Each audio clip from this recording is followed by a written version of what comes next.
स्वागत आहे महाराष्ट्रीयन किचनमध्ये।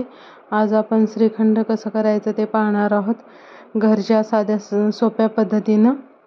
दह्याला आपण इरजू लावल्यानंतर दही विरजलं दही की त्याला कापडामध्ये बांधून ठेवायचं, सर्व पाणी त्याचं काढून घ्यायचं आणि त्याचा चक्का तयार करायचा आहे।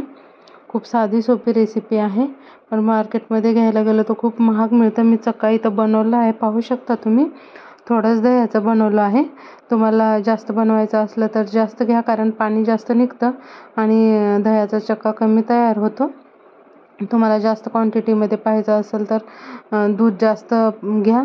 आणि हे आहे पिठी साखर, आपली साखर त्याच्यामध्ये विलायची घालून मी मिक्सरला फिरवून घेतलं आहे। किती गोड पाहिजे यानुसार तुम्ही मिक्स करून घ्या। मी जे दह्याचा चक्का आपल्याला काढून घेतला होता त्याच्यामध्ये पिठी साखर विलायची घातलेली, मला विलायची फ्लेवर छान वाटतं म्हणून घातला आहे।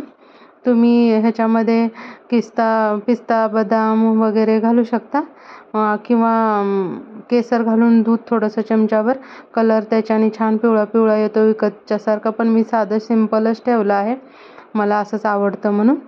तुम्ही याच्यावर बदामचे तुकडे वगैरे टाकू शकता, पण मी प्लेन ठेवलं आहे। तुम्ही तुमच्या आवडीनुसार बनवा, पण खूप साधं आणि सोपं आहे, पण खूप छान, विकतच्यापेक्षा खूप छान बनलं होतं। तुम्ही नक्की ट्राय करा उन्हाळ्यामध्ये विकत आणण्यापेक्षा।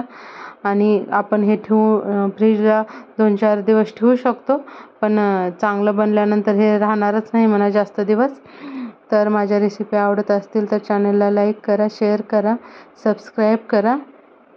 पाहू शकता किती छान दिसत आहे, आणि ते काळे काळे छोटे छोटे विलायचीचे कण आहेत। खूप छान बनली होती रेसिपी, तुम्ही नक्की ट्राय करा कधी घरी बनवलं नसेल तर। पण चक्का बनवताना दही बाहेर ठेवू नका, मध्येच ठेवा, नाहीतर उन्हाळा आहे आंबट होऊ शकतं। रेसिपी पाहिल्याबद्दल धन्यवाद।